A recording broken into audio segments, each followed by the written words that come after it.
Question number 8 Shri Hanuman Beniwal. अध्यक्ष महोदय, प्रश्न संख्या 8। माननीय मंत्री जी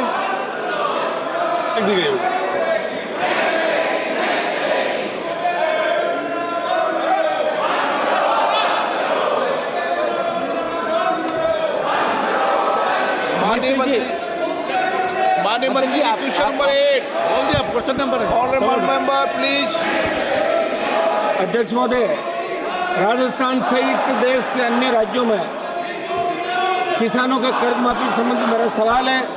ये कर्ज चिंता का विषय। अध्यक्ष महोदय, 7 अगस्त 2023 को इसी सदन में मेरे सवाल के जवाब में राजस्थान के किसानों पर वाणिज्यिक बैंकों, सहकारी बैंकों व क्षेत्रीय ग्रामीण बैंकों का कुल बकाया कृषि कर्ज 1,47,538.62 करोड़ रुपए था और आज मंत्री जी ने जो जवाब दिया उसके अनुसार ये कर्ज अब 1,74,798 करोड़ रुपए हो गया है। किसानों की आर्थिक स्थिति में सुधार के लिए किए गए दावों और योजनाओं के बावजूद कोई सुधार किसानों की आर्थिक स्थिति में नहीं हो पा रहा है। एक तरफ सरकार किसानों के साथ दोहरी नीति अपनाती है, जबकि दूसरी तरफ राइट ऑफ के नाम पर बड़े उद्योगों के लाखों करोड़ों के कर्ज में राजी। आपका प्रश्न क्या है? मैं सप्लीमेंट्री पूछ रहा हूँ साहब, कर्ज माफी का मेरा प्रश्न है, उसके मैं सप्लीमेंट्री पूछ रहा हूँ मंत्री जी को। प्रश्न पूछो आप तो। मंत्री जी, मैं आपके माध्यम से वित्त मंत्री जी से पूछना चाहता हूँ अध्यक्ष महोदय कि आपने जो जवाब में देश के किसानों पर बकाया कृषि कर्ज का ब्यौरा दिया है वो भयावह है। क्या आपकी सरकार ने वर्तमान में विगत कार्यकाल में किसानों का कोई कृषि कर्जा माफ किया है या कृषि कर्ज में कोई राहत किसानों को दी है तो उसका ब्यौरा प्रदान करेगी? पहला सवाल है मेरा। माननीय मंत्री जी।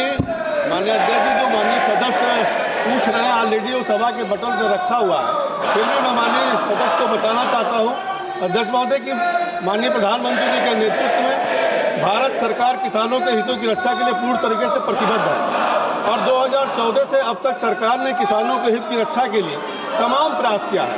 अगर आप देखें तो 2014 में जहां कृषि बजट 21,933 करोड़ हुआ करता था, वहीं पे 25-26 में 1,71,437 करोड़ रुपया हुआ।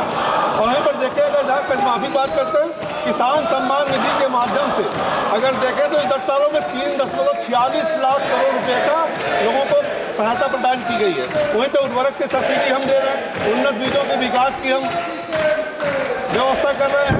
वहीं पर देखें तो ऑर्गेनिक खेती के लिए हम प्रयास कर रहे हैं, नए यूरिया के लिए ड्रोन टेक्नोलॉजी का उपयोग भी कर रहे हैं, भंडारण की सुविधा में भी वृद्धि दे रहे हैं, कृषि और संरचना का विकास आदि के माध्यम से तमाम प्रयास किए जा रहे हैं। माननीय मंत्री जी, अगर देखें अध्यक्ष जी तो एमएसपी में लगातार बढ़ोतरी हो रही है और एमएसपी में बढ़ोतरी व्यर्थ नहीं हो रही है बल्कि ज़्यादा से ज़्यादा खरीदारी भी हो रही है। 25-26 के अगर बजट स्पीच पे माननीय वित्त मंत्री जी ने जो इस बात को पुनः रेखांकित किया है कि भारतीय अर्थव्यवस्था की प्राथमिकताओं में कृषि प्रमुख होगा।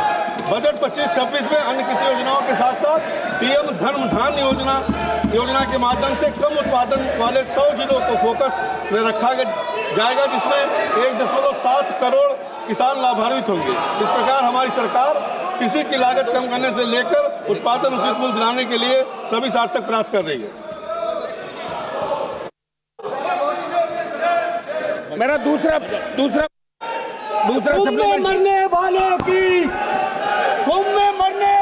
मेरा सप्लीमेंट्री मरने वालों की सूची दो। मरने वालों दूसरा सप्लीमेंट्री मरने वालों। माननीय सदस्यगणों, आपको जनता ने टेबल तोड़ने के लिए नहीं भेजा है।